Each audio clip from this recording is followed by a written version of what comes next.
Puji Tuhan. Shalom. Shalom. Selamat Hari Natal 25 Desember 2023 dan selamat Tahun Baru 1 Januari dan 15 Januari 2024. Betul toh? Masih tahun baru toh? Iya. Iya, masih punya kue Natal dan kue tahun baru? Kalau masih ada di sini kita makan sama-sama nanti ya. Kita buka Alkitab kita dan pada malam hari ini saya akan bicara tentang satu tema, yakni cara Tuhan menyelamatkan manusia. Mari saudara-saudara buka firman Tuhan dalam Injil Lukas pasalnya yang ke-15, ayatnya yang ke-11 sampai ayatnya yang ke-16. Saya mulai. Perumpamaan tentang anak yang hilang. Yesus berkata lagi, ada seorang mempunyai 2 anak laki-laki. Ayat 12 saudara. Kata yang bungsu kepada ayahnya, Bapa, berikanlah kepada kami bagian harta milik kita yang menjadi hakku. Lalu ayahnya membagi-bagikan harta kekayaan itu di antara mereka. Beberapa hari kemudian anak bungsu itu menjual seluruh bagiannya itu lalu pergi ke negeri yang jauh. Di sana ia memboroskan harta miliknya itu dengan hidup berfoya-foya. Setelah dihabiskannya semua, dimulai bencana kelaparan di dalam situ, dan ia pun mulai melarat. Lalu ia pergi dan bekerja pada seorang majikan di negeri itu. Orang itu menyuruhnya ke ladang untuk menjaga babinya sama-sama. Lalu ia ingin mengisi perutnya dengan ampas yang menjadi makanan babi itu. Tetapi tidak seorang pun yang memberikannya kepadanya. Tepuk tangan dong buat firman Tuhan, saudara-saudara. Arti dari perumpamaan adalah melemparkan ke samping. Maksudnya adalah perumpamaan itu adalah satu kisah di mana diajarkan atau satu kebenaran yang diajarkan untuk dibandingkan dengan sesuatu hal yang mudah sekali atau yang sudah diketahui oleh banyak orang. Nah, Tuhan Yesus ini sangat pandai menyeberangkan firman Tuhan dengan cara memberikan perumpamaan. Kalau saudara baca Injil, saudara akan menemukan banyak sekali perumpamaan. Bukan cuma 1-2 kali saudara-saudara, tapi itu sangat banyak. Dan perumpamaan yang Yesus berikan itu selalu kontekstualisasi ataupun juga selalu relevan dengan keadaan pada saat itu. Yesus tahu siapa-siapa pendengar daripada pengajaran firman, sehingga dia tidak yang namanya mengajarkan firman Tuhan itu di luar daripada kemampuan berpikir ataupun juga nalar daripada orang-orang yang mendengarkan. Nah, pada saat itu saudara-saudara, dia mengajarkan dalam pasal 15 itu ada 3 perumpamaan. Yang pertama itu adalah perumpamaan tentang domba yang hilang. Yang kedua itu tentang perumpamaan tentang dirham yang hilang. Dan yang ketiga itu bicara tentang perumpamaan anak yang hilang. Sehingga para penafsir atau para teolog sepakat bahwa pasal 15 dari Lukas adalah disebut sebagai pasal terhilang. Karena temanya semua saudara adalah hilang atau terhilang.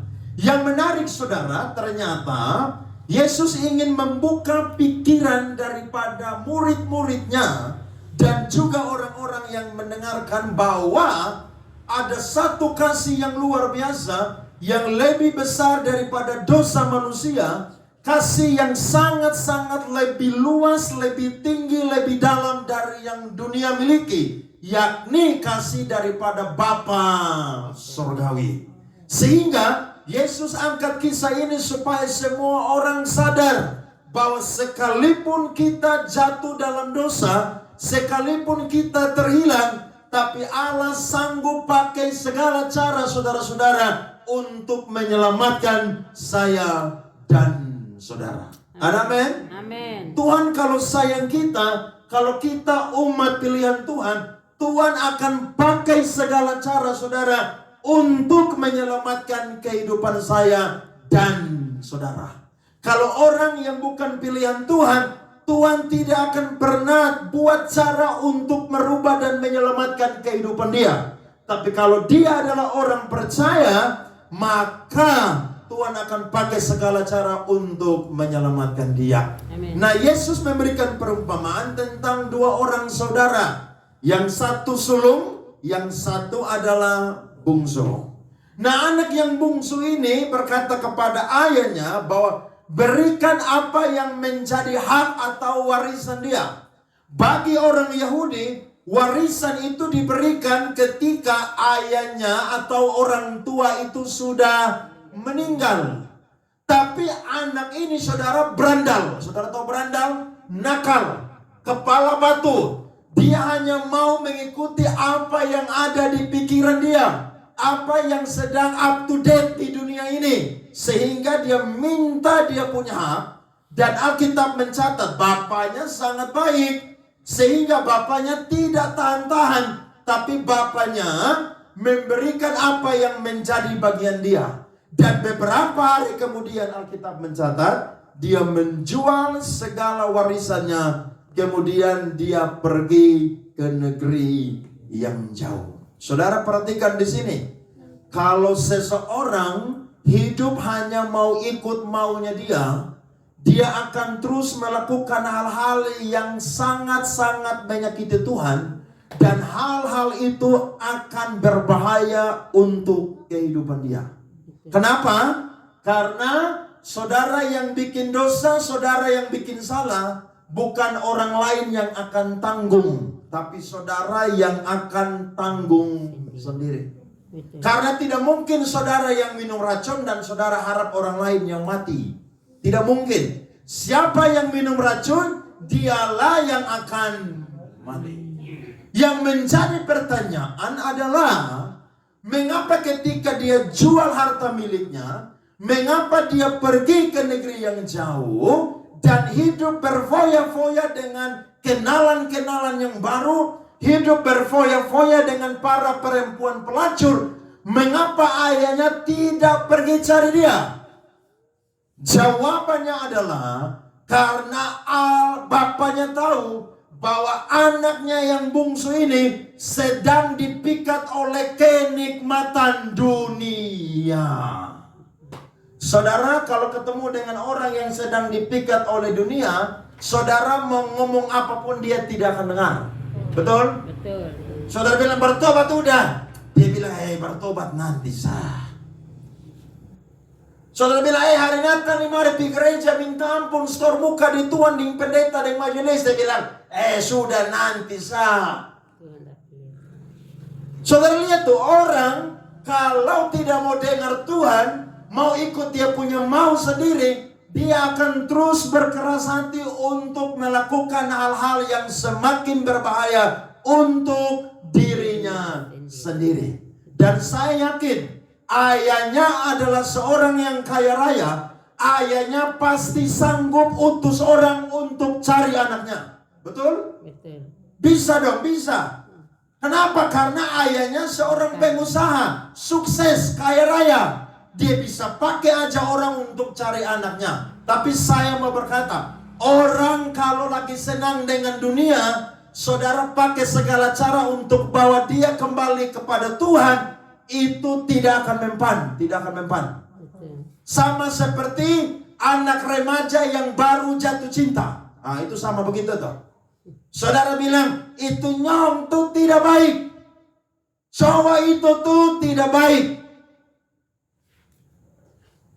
Pasti anak muda bilang begini, mama kan pernah muda juga. Sudah batang leher. Iya toh? Jadi kalau mama pernah muda, mama punya zaman udah lewat. Sekarang zamannya saya, zamannya kita. Dia pakai lagu BCE lagi. Saudara lihat tuh, tai kucing rasa coklat. Nah itu begitu. Sama juga dengan orang yang sibuk dengan politik hari-hari ini.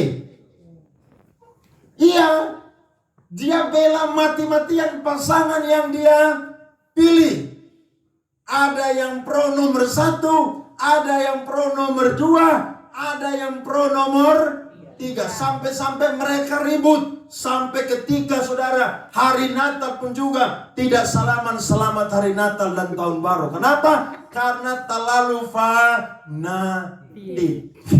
Saudara bisa lihat tuh. Makanya orang saudara tidak akan berubah dengan cara dunia. Sekali lagi, manusia tidak akan pernah bisa berubah dengan cara dunia. Tapi manusia akan berubah dengan caranya Allah. Amin. Amin. Amin. Jadi kalau saudara punya suami kepala batu, saudara tidak bisa rubah dia. Setengah dia. Kasih tinggal dia. Bukan berarti saudara tidak mendoakan dia.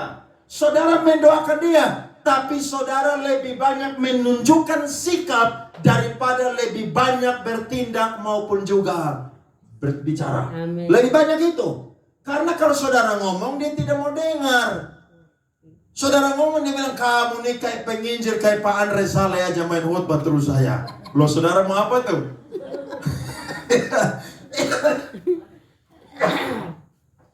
Padahal saudara ini bukan hamba Tuhan, bukan penginjil. Tapi saudara anak Tuhan, dengar khotbah, baca Alkitab tiap hari. Sehingga saudara tidak sabar, tidak mau berdiam diri untuk menyampaikan firman Tuhan. Tapi Tuhan tuh selalu punya cara saudara untuk menyelamatkan saya dan saudara. Amin. Amin. Yang pertama saya catat, cara Tuhan adalah Allah mengirim bencana bagi saya dan saudara. Lihat ayatnya yang ke-15 tadi. Lalu ia pergi dan bekerja pada seorang majikan di negeri itu. Orang itu menyuruhnya ke ladang untuk menjaga babinya. Lalu ia ingin mengisi perutnya dengan ampas yang menjadi makanan babi itu. Tetapi tidak seorang pun yang memberikannya kepadanya. Saudara perhatikan. Di awal dia itu foya-foya. Dia itu senang. Uangnya banyak. Tapi tiba-tiba saudara, kelaparan itu terjadi. Pertanyaannya, siapa yang memberikan bencana kelaparan? Jawabannya adalah Tuhan. Saya mau berkata, Allah sanggup pakai segala cara untuk membuat manusia itu diselamatkan. Amin. Saudara ingat kisahnya Yusuf? Bagaimana Yusuf bisa jumpa dengan saudara-saudaranya, bisa jumpa dengan bapaknya? Karena lewat kelaparan. 7 tahun kelimpahan di Mesir, itu Yusuf sudah dahulu ada di sana. Sehingga Yusuf timbun saudara gandum yang sangat berlimpah untuk orang Mesir. Bahkan juga untuk orang-orang di luar Mesir. Mereka datang dan membeli gandum di Mesir. Sehingga orang-orang yang ada di Kanaan, yakni saudara-saudaranya Yusuf, terpaksa disuruh oleh bapak mereka yang bernama Yakub untuk pergi membeli gandum di Mesir. Pertanyaannya, siapa yang memberikan wabah kelaparan saudara di Mesir dan sekitarnya? Jawabannya adalah Tuhan. Sebab dia pencipta, sebab dia Allah, maka apapun saudara tunduk di bawah kedaulatan dan otoritas daripada Allah. Amin. Amin. Akhirnya anak ini saudara, dia lamar jadi seorang tukang jaga babi. Nah orang Yahudi itu, babi itu binatang yang najis. Jadi kalau sampai anak ini dia jaga babi dan sampai mau makan makanan babi, berarti dia bukan cuma sekedar jatuh saudara, tapi benar-benar jatuh. Amin. Tapi saya yakin orang benar jatuh tidak akan sampai tergeletak. Amin saudara. Amin. Sehingga saudara lewat bencana akhirnya Alkitab mencatat saudara, dia menjadi seorang anak yang mulai kehilangan pegangan dalam kehidupannya. Tuhan kalau tidak kirim bencana dalam kehidupan manusia, manusia itu akan hidup tidak akan tahu Tuhan atau tidak akan peduli dengan Tuhan. Coba aja. Orang kalau lagi sehat, ya kerjaan lagi bagus, bisnis lagi sukses, dagangannya lagi laris manis, kadang-kadang dia tidak akan ingat Tuhan. Dia mau buat sesuatu yang menjadi dia punya kesukaan aja. Tidak heran Alkitab mencatat dunia ini sedang lenyap dengan segala keinginannya. Tapi orang yang melakukan kehendak Tuhan akan hidup sampai selama-lamanya. Ada amin? Amin. Saya suka dengan firman Tuhan. Mazmur 119 ayatnya yang ke-71. Bahwa aku tertindas itu baik bagiku, supaya aku belajar ketetapan-ketetapanmu. Saudara perhatikan. Jadi kalau orang tertindas, orang jatuh, orang dapat masalah, orang dapat teguran, itu sesuatu yang baik supaya dia bisa angkat kepala dan ingat Tuhan. Makanya di hadapan Tuhan jangan ada yang sombong, jangan ada yang makan puji. Tidak bisa. Karena kalau engkau sombong, engkau angkuh, engkau congkak, Tuhan akan pakai bencana untuk membuat engkau jadi orang yang berubah dan menjadi engkau orang yang rendah hati. Dia bergaul dengan orang-orang di tempat yang baru. Dia bergaul dengan para pelacur-pelacur sehingga saudara uangnya habis. Coba perhatikan firman ini, Amsal 29 ayat 3. Ini firman keren saudara. Orang yang mencintai hikmat menggembirakan ayahnya, tetapi siapa yang bergaul dengan pelacur apa? Memboroskan harta. Jadi orang kaya kalau dia punya harta mau habis cepat, coba cari aja pelakor.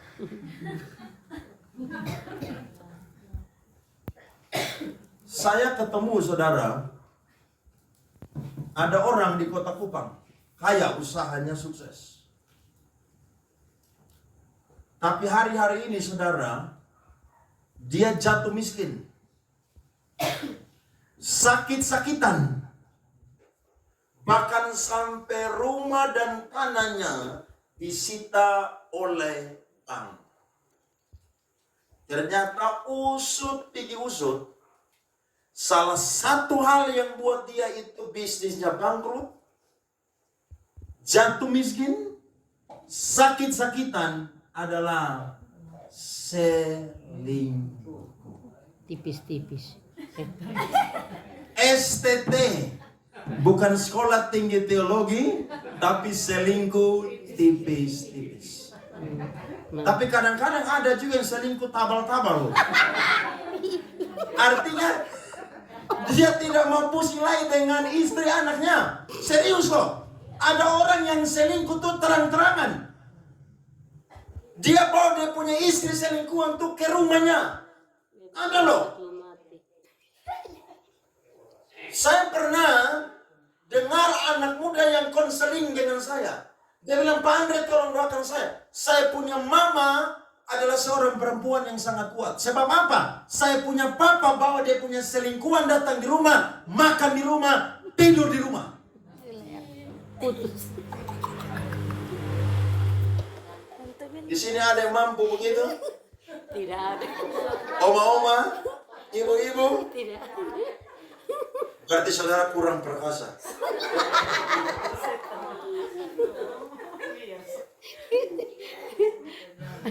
Dan sampai hari ini ibunya masih tunggu ayahnya pulang, bahkan mendoakan dia setiap hari. Saya bilang sama anak muda ini, kamu, mamamu, saudara-saudaramu tidak bisa rubah dia. Yang bisa rubah dia hanyalah Tuhan. Caranya apa? Kejar dia dengan doa setiap. Amin, amin. Saya percaya seperti batu yang keras, kalau tiap hari ada air setitik yang tumpah, maka batu itu pun juga akan mulai perlahan-lahan bocor, hancur saudara, dan akhirnya tidak berdiri kokoh lagi.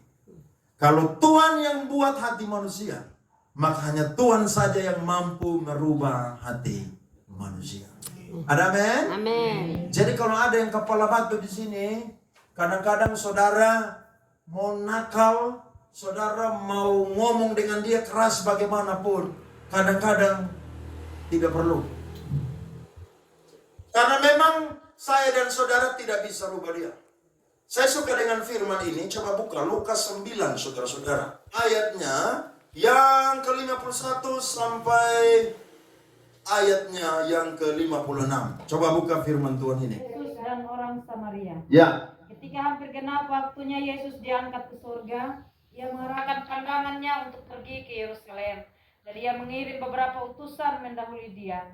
Mereka itu pergi, lalu masuk ke suatu desa orang Samaria untuk mempersiapkan segala sesuatu baginya. Ya. Tetapi orang-orang Samaria itu tidak mau menerima dia karena perjalanannya menuju Yerusalem. Terus? Ketika dua muridnya, yaitu Yakobus dan Yohanes, melihat hal itu, mereka berkata, Ya. Tuhan, apakah Engkau mau supaya kami menyuruh api turun dari langit untuk membinasakan mereka? Ya. Akan tetapi ia berpaling dan menegur mereka. Lalu mereka pergi ke desa. Saudara lihat, Yakobus dan Yohanes saja emosi. Sampai mereka bilang kepada Yesus, apakah kita berdoa supaya api turun dari langit? Yesus bilang apa? Belum tiba waktunya. Amin. Amin. Saya ini kepala batu dulu nakal. Karena anak Laki-laki sendiri dimanja oleh almarhum bapa dan bergaul dengan teman-teman di lingkungan yang tidak bertobat. Nakal. Lihat orang ibadah gereja persekutuan doa tepuk tangan, saya bilang, ibadah apa model begitu? Malam-malam saya pergi ke pantai Namusain, saudara, gendong ikan di sana, pencuri ikan di sana. Kalau kapal Pelni masuk Dobon Solo waktu itu masuk, saudara, kami pergi ke Tenau, saudara, itu curi orang-orang penumpang punya sandal-sandal yang lagi ada di bawah kasur. Orang, saudara, sampai di Kupang, mereka bawa buah-buahan taruh di atas dek mobil, saudara. Kita naik, kita curi di sana. Dan masih banyak kejahatan lainnya, saudara-saudara. Tapi saya ingat betul-betul, setiap hari mama saya doa buat saya. Dia bangun jam 3 pagi, jam 4 pagi, jam 5 pagi. Dia taruh tangan di atas kepala saya. Dan akhirnya, tepat pada waktunya, tanggal 20 April tahun 2000, saya sakit hampir mati. Dan disitulah saya bilang, Tuhan, saya mau bertobat. Kalau dengan kata-kata, mana bisa? Tapi kejarlah dengan doa. Saya yakin, papanya tidak utus orang cari anaknya. Tapi setiap hari pasti papanya doa untuk anaknya yang bungsu ini. Amin. Jadi kalau saudara hari-hari ini hadapi orang-orang yang keras kepala, kadang-kadang saudara pakai lutut ini untuk sebut nama mereka dengan Tuhan. Saya yakin dan percaya Tuhan sanggup pakai segala cara untuk buat mereka diselamatkan. Mungkin salah satu cara yang Tuhan pakai adalah hal yang tidak enak, yakni apa? Bencana. Lihat 2 tahun lalu, 3 tahun lalu itu kan, kita lagi asik rayakan Paskah, badai seroja datang. Orang tidak pernah teriak, Yesus tolong. Tapi malam itu semua teriak apa? Yesus tolong. Mengapa? Karena ada bencana. Jadi tidak selalu bencana itu di doa thanking. Kadang-kadang biarkan bencana itu datang. Yang kita harus doakan adalah kita harus punya pundak yang kuat, hati yang tegar, lutut yang kuat, saudara, untuk bisa menghadapi badai tantangan tersebut. Saya yakin dengan Tuhan, saya dan saudara akan dimampukan. Amin. Amin. Jadi saudara jangan mengikuti teologi kemakmuran. Bahwa orang kalau iring Tuhan pasti sehat, pasti tidak ada tantangan, pasti kaya raya, makmur dan luar biasa. Itu ajaran sesat, tidak Alkitabiah. Sebab Paulus berkata, kita dipanggil bukan hanya untuk percaya, tapi juga ikut menderita bersama dengan Kristus. Jadi kalau ada tantangan, ada badai, saudara, Mari berdoa kepada Tuhan. Amin. Kalau hadapi orang-orang yang keras kepala, bawa dia dalam doa. Sebut dia dalam pergumulan. Saya percaya Allah kita Allah yang hidup. Dia punya telinga yang mendengar. Dia punya mata yang melihat. Dan dia punya tangan yang bisa diulurkan tepat pada waktunya untuk memberikan kepada saya dan saudara jawaban dalam kehidupan kita. Beri tepuk tangan kepada Tuhan, saudara-saudara. Cara yang kedua adalah Allah menyadarkan manusia dari kesalahannya. Perhatikan ayatnya yang ke-17 saudara-saudara sampai 19. Lalu ia menyadari keadaannya, katanya, betapa banyaknya orang upahan Bapakku yang berlimpah-limpah makanannya, tetapi aku di sini mati kelaparan. Aku akan bangkit dan pergi kepada Bapakku dan berkata kepadanya, Bapa, aku telah berdosa terhadap sorga dan terhadap Bapa. Aku tidak layak lagi disebutkan anak Bapa. Jadikanlah aku sebagai salah seorang upahan Bapa. Ternyata ketika orang dapat bencana, dapat badai, dapat masalah karena kesalahannya sendiri, disitulah tahap yang kedua adalah dia sadar akan dosa dan kesalahannya. Kalau sampai saya dan saudara berdosa dan masih sadar, berarti saya dan saudara dikasihi oleh Tuhan. Berarti hati nurani kita tuh masih punya alarm, masih berbunyi. Sehingga ketika kita bersalah, disitulah kita mulai sadar. Nah, banyak orang termasuk orang Kristen bikin salah tapi tidak sadar. Dia terus dibius oleh dosa. Sehingga biusnya bukan 1-2 jam, tapi bertahun-tahun, bahkan sampai dia mati. Saudara-saudara, Tuhan tidak membenci orang berdosa, tapi Tuhan membenci dosa. Kadang-kadang kita sebagai manusia ini bisa salah jalan, bisa. Makanya Daud bilang, firman-Mu pelita bagi kakiku dan terang bagi jalanku. Tanpa firman, kita ini bisa salah jalan. Tapi yang menjadi bagian saya dan saudara adalah, kalau sudah salah harus sadar. Nah, banyak orang ketika salah tidak mau sadar. Anak muda terlibat dengan pergaulan yang buruk. Alkitab sudah bilang, pergaulan yang buruk merusak kebiasaan yang baik. Tapi dia nyaman dengan itu pergaulan. Padahal ketika dia keluar dari pergaulan itu, dia tidak kurang teman yang bisa didekati, bahkan orang-orang yang Tuhan bawa untuk bergaul dengan dia. Saudara, kalau semakin betah dengan dunia, saudara tidak akan pernah mendapatkan kehidupan yang berbahagia. Sebab iblis itu pandai menipu saya dan saudara. Iblis tahu firman loh. Siapa bilang iblis tidak tahu firman? Buktinya di Taman Eden, iblis bilang apa?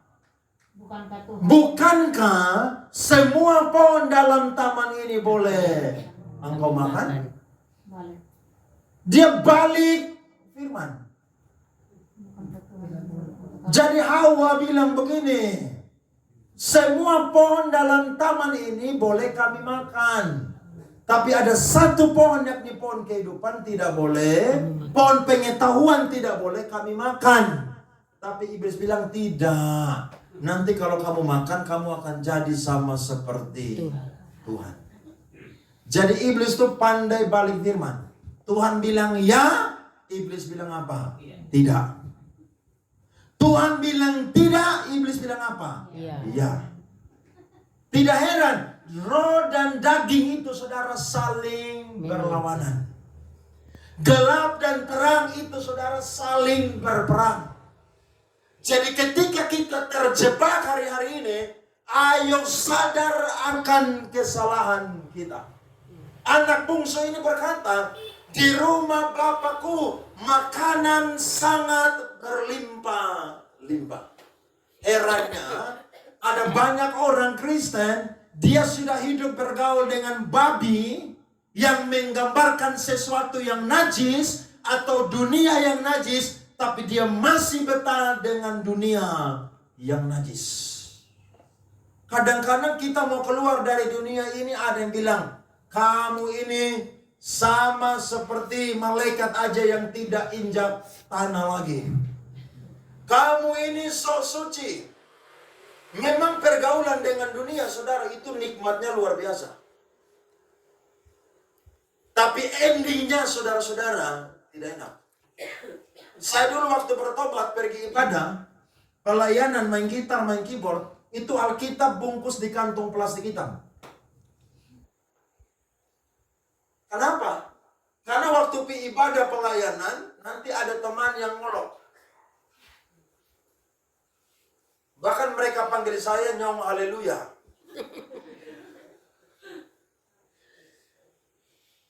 Kalau saudara perempuan, mereka panggil Nona Doa.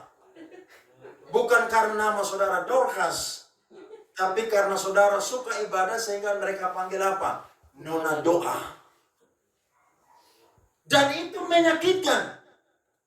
Saya yakin semua orang ada di tahap itu. Saya percaya. Karena ketika kita lahir, kita sudah bawa natur dosa dalam kehidupan kita.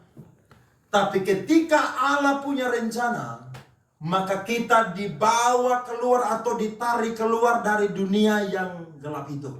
Sehingga 1 Petrus 2 ayat ke-9 berkata, tetapi kamulah imamat yang rajani, bangsa yang terpilih, bangsa yang kudus, umat kepunyaan Allah sendiri, untuk memberitakan tahun rahmat Tuhan kepada dunia ini. Kamu yang dulu jauh, sekarang menjadi apa, saudara? Dekat. Jadi kita harus sadar. Amin. Jangan bikin salah terus ada dalam kesalahan tersebut. Sadar. Karena Tuhan mau menyelamatkan kita. Tuhan tidak mau satu orang pun, saudara, itu binasa. Di tahun 2024, saudara perlu bergaul karib dengan Tuhan. Ingat ya, Tuhan udah mau datang. Kapan waktunya? Tidak ada yang tahu. Ketika saya dan saudara bertobat hari ini, keselamatan itu sudah lebih dekat.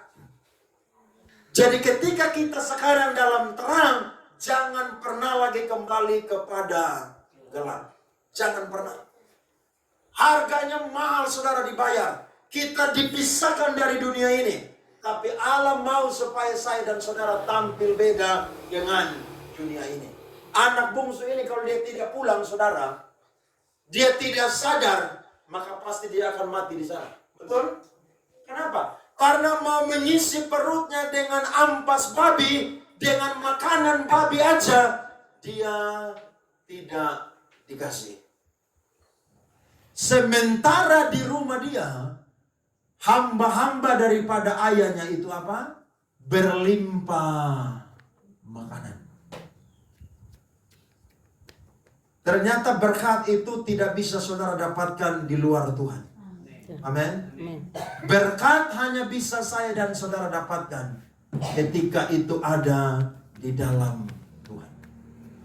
Dia berpikir bahwa di luar rumah dia, di luar rumah daripada bapaknya, dia akan menemukan kehidupan damai sejahtera, sukacita, kesenangan, dan lain sebagainya.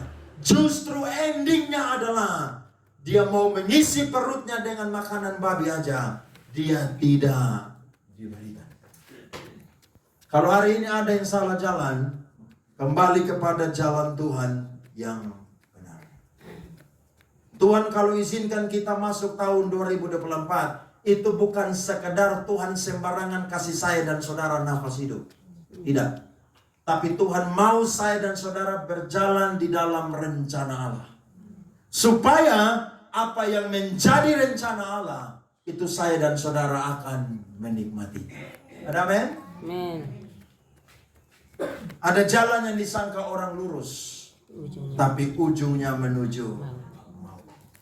Kalau hari ini ada di antara saya dan saudara yang mungkin sudah salah jalan, Tuhan adalah gembala kita yang baik. Amin. Dia tinggalkan 99 domba dan dia cari satu domba yang sedang tersesat. Dan dia cari sampai dia ketemu. Dan saya yakin, saudara yang duduk di tikar persekutuan doa malam hari ini, saudara sudah pernah ditemukan oleh Tuhan. Ada amin? Nah, kalau sudah ditemukan oleh Tuhan, jangan pernah kembali kepada jalan yang menyesatkan. Tidak boleh. Tapi tetap ada di relnya Tuhan. Supaya saya dan saudara menikmati kebahagiaan berkat sukacita yang melimpah daripada Tuhan. Amin? Amin. Jadi jangan menyimpang. Iblis selalu tipu manusia. Makanya iblis disebut sebagai bapa segala pendusta.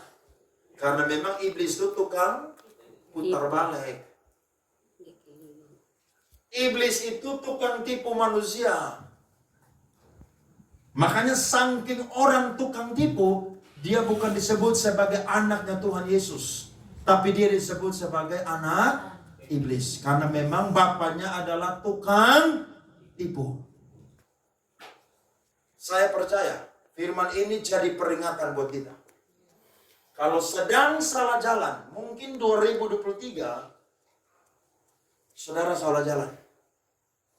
Nah, mumpung masih awal tahun ini, kembali kepada jalan yang benar. Saya percaya ada hati nurani yang Tuhan masih berikan kepada kita. Dan kita bisa sadar atas semua kesalahan pelanggaran yang kita lakukan. Yang ketiga cara Tuhan adalah Allah memberi semangat kepada kita untuk bisa kembali kepada Tuhan. Lihat ayatnya yang ke-20 sampai 21. Maka bangkitlah ia dan pergi kepada bapaknya. Ketika ia masih jauh, ayahnya telah melihatnya. Lalu tergeraklah hatinya oleh belas kasihan. Ayahnya itu berlari, mendapatkan dia, lalu merangkul dan mencium dia. Kata anak itu kepada bapaknya, "Bapa, aku telah berdosa terhadap sorga dan terhadap Bapa. Aku tidak layak lagi disebutkan anak Bapa." Itu berdua baca sama-sama. Tetapi ayah itu berkata kepada hamba-hambanya, "Lekaslah bawa kemari jubah yang terbaik, pakaikanlah itu kepadanya, dan kenakanlah cincin pada jarinya, dan sepatu pada kakinya." Beri tepuk tangan dong buat firman Tuhan, saudara. Ternyata dosa anak bungsu ini tidak lebih besar daripada kasih ayahnya. Ternyata cara Tuhan yang ketiga untuk menyelamatkan kita adalah Tuhan kasih kita semangat untuk kembali kepada Tuhan. Saya ini mantan anak terhilang. Karena waktu saya habis sekolah teologi tahun 2008, saya bukan jadi pendeta. Saya kabur, saudara, masuk dunia entertain. Saya lagi jalan-jalan di mall, orang tawar saya untuk main film. Saya sekarang ini sudah gelap sekarang nih, di Kupang ini gelap saya. Perut buncit. Dulu saya di Jakarta putih bersih. Tidak ada jerawat satupun juga. Badan masih langsing bagus. Foto saya ada, saudara. Sampai orang-orang heboh. Andre bukan jadi pendeta, tapi jadi anak band. Dan saya sudah cerita ulang-ulang, mungkin di tempat ini di mana yang saudara pernah dengar, saya tidak mau jadi pendeta lagi. Karena buat saya, jadi anak band itu lebih enak. Tidak perlu baca Alkitab tiap hari, Tuhan tidak marah. Tidak perlu doa puasa. Kalau jadi pendeta kan susah. Tiap hari doa buat jemaat. Sebut jemaat ini yang kepala batu nama. Loh, itu tiap hari pendeta punya tugas. Pak Domi Tuhan dia kepala batu, Tuhan tidak pernah ke gereja. Sebut dia punya nama tiap hari. Adik Silvi dia kepala batu, tidak mau ke gereja ibadah pemuda. Jadi pendeta. Kalau orang tidak datang gereja, saudara telepon, saudara visit. Belum lagi kehidupan sebagai seorang pendeta itu seperti ikan di akuarium yang orang lihat dari segala sisi. Aduh, sampai saya pikir, buat apa jadi pendeta? Mending saya masuk dunia entertain. Saya ikut lomba, saudara. Dan waktu itu saya bersaing dengan orang-orang ada di Jakarta. Karena saya yakin fisik saya tidak kalah dengan orang yang ada di Jakarta sana. Saya muka blesteran, hidung mancung, alis mata tebal, mata bagus, saudara. Postur tinggi. Saya bisa. Tapi saudara tahu, ada satu kejadian yang Tuhan mulai pakai perlahan-lahan untuk bawa saya kembali. Saya ingat saya ditabrak di Bandara Soekarno-Hatta Terminal 1A. Di jalan tol saya ditabrak, saudara. Orang yang tabrak saya hancur-hancuran. Tapi saya tidak dapat luka satupun juga. Bahkan waktu saya jatuh, kurang lebih 1-2 menit, tidak ada satu mobil pun yang lewat di jalan tol Terminal 1A. Siapa yang buat mobil-mobil tidak lewat? Saya yakin Tuhan Yesus. Amin. Waktu saya jatuh, saudara, saya lihat seperti langit itu ada di bawah dan saya ada di atas. Kecepatan tinggi 100 km per jam. Waktu saya lihat orang yang tabrak saya, saudara, helm terlepas, muka hancur, darah berlumuran, pakaian robek. Saya lihat badan saya tidak ada setitik darah pun yang keluar dari tubuh saya. Bahkan saudara, baju pakaian saya tidak robek sedikit pun. Padahal sepatu bot saya yang biasa saya pakai untuk main band itu sampai copot di bagian kaki kiri. Saya bilang aneh tapi nyata. Saya yakin itu karena Tuhan yang jaga saya. Tapi habis itu saya tidak mau pulang lagi. Saya bilang, Tuhan, di Kupang orang Kristen sudah mayoritas, pendeta hebat-hebat banyak, gereja banyak, ngapain? Tapi saya ingat 2 April 2015, ketika saya ada di Surabaya sedang ibadah Jumat Agung. Saudara tidak percaya, buka kalender. 2 April 2015 itu Jumat Agung, saudara. Saya ada di satu gereja.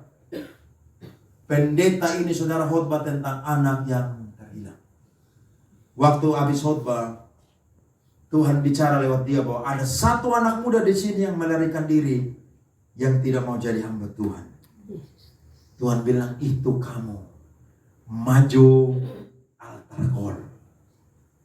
Saya baru pertama ada di gereja itu, duduk paling depan. Dan hari itu pun juga, saudara, saya maju altar call dan didoakan. Sejak hari itu, saya komit sama Tuhan. Dan Tuhan kasih saya semangat, saudara, untuk mau kembali ke Kupang, untuk mau jadi hamba Tuhan. Dan hari ini saya bertemu dengan saudara, saudara bertemu dengan saya, karena ada semangat yang pernah Tuhan berikan di hati saya, di hidup saya, untuk kembali kepada Tuhan. Amin. Ada amin? Amin. Saya yakin Tuhan akan beri semangat kepada saya dan saudara. Karena Tuhan mampu merubah keadaan hati kita dan hidup kita. Mungkin saudara merasa sudah gagal, sudah hancur, sudah selesai hidupmu. Tapi Tuhan berkata, belum selesai. Aku masih punya rencana yang dahsyat, yang hebat dalam kehidupanmu. Aku akan menjadikan masa depanmu menjadi masa depan yang baru penuh dengan harapan. Amin. Anak muda ini, saudara, si bungsu ini, ternyata ketika dia kembali, dia berkata bahwa dia berdosa kepada surga dan kepada bapaknya. Tapi bapaknya tidak mau komentar banyak. Bapaknya panggil budaknya dan berkata, ambil jubah yang terbaik, kasih pakai dia. Kemudian ambil apa lagi, saudara? Cincin. Ambil cincin dan ambil apa lagi? Sepatu. Sepatu atau kasut, pakaikanlah kepadanya. Ini adalah simbol dari penerimaan dan penghormatan daripada bapaknya. Bapa di sini melambangkan Tuhan yang saya dan saudara cinta dan sembah. Amin. Tuhan tidak pernah tolak satu orang pun ketika dia mau kembali kepada Tuhan. Tidak pernah. Ketika orang mau kembali kepada Tuhan, Tuhan siap buka tangan untuk merangkul, memeluk dia, bahkan memulihkan dia. Amin. Dan Alkitab mencatat, bukan hanya sampai di situ, bapaknya bikin pesta untuk anaknya yang terhilang ini. Sampai-sampai kakaknya, abangnya berkata, Bapak tidak fair. Karena masa Bapak bikin pesta untuk dia, tapi Bapak tidak pernah bikin pesta untuk saya. Sementara anak Bapak yang kurang ajar ini, dia sudah berfoya-foya, bahkan dia pulang badannya penuh dengan bau babi. Tapi bapaknya berkata, kalau aku mengasihi engkau, maka aku pun juga mengasihi adikmu. Sehingga ayatnya yang ke-31 dari Lukas 15 berbunyi, kata ayahnya kepadanya, anakku, engkau selalu bersama-sama dengan aku, dan segala kepunyaanku adalah kepunyaanmu. Kita patut bersuka cita dan bergembira, karena adikmu telah mati dan menjadi hidup kembali. Ia telah hilang dan didapat kembali. Ada amin? Amin. Bersyukur hari ini saya dan saudara terhilang sudah ditemukan kembali. Bahkan kita yang sudah mati saudara, tapi sekarang dihidupkan kembali oleh karena kasih Kristus. Jaga apa yang sudah Tuhan berikan kepada kita. Kalau saudara diberkati, jangan pernah hidup di luar daripada kendalinya Tuhan. Jangan seperti anak bungsu ini, dapat harta, dapat berkat, jual pergi foya-foya. Jangan pernah. Karena iblis selalu menipu saya dan saudara. Dia menjanjikan kehidupan, tapi di akhir hidup saya dan saudara, bukan kehidupan, tapi kematian yang saya dan saudara akan dapatkan. Tapi kalau bersama dengan Tuhan, akan ada damai sejahtera, sukacita, pemeliharaan, berkat Tuhan yang selalu baru setiap hari untuk saya dan saudara. Saudara mau cinta Tuhan? Amin. Betul? Amin. Mau cinta Tuhan? Amin. Jangan seperti anak bungsu ini. Jangan. Ketika dapat kepercayaan dari Tuhan, dapat berkat dari Tuhan, dapat kemuliaan dari Tuhan, dapat kehormatan dari Tuhan, jaga apa yang Tuhan sudah berikan. Saya percaya kita akan aman. Jangan tunggu nanti kita tergeletak di rumah sakit, infus masuk di tangan, masuk di hidung, nanti air keluar dari telinga, dari mulut, dari hidung, dari mana lagi saudara. Baru saudara bilang, Tuhan saya mau bertobat. Puji Tuhan kalau Tuhan masih kasih kesempatan. Jangan tunggu menderita, dipukul Tuhan dulu baru kembali kepada Tuhan. Tapi malam ini kalau saudara dengar firman Tuhan, kalau sedang salah jalan, sedang menyimpang, ayo kembali kepada Tuhan di tahun 2024 ini. Tuhan akan memberkati saya dan saudara sampai hidup kita menjadi berkat bagi orang-orang di sekeliling kita. Tuhan Yesus memberkati kita semua pada malam hari ini. Amin. Buat kebenaran firman Tuhan.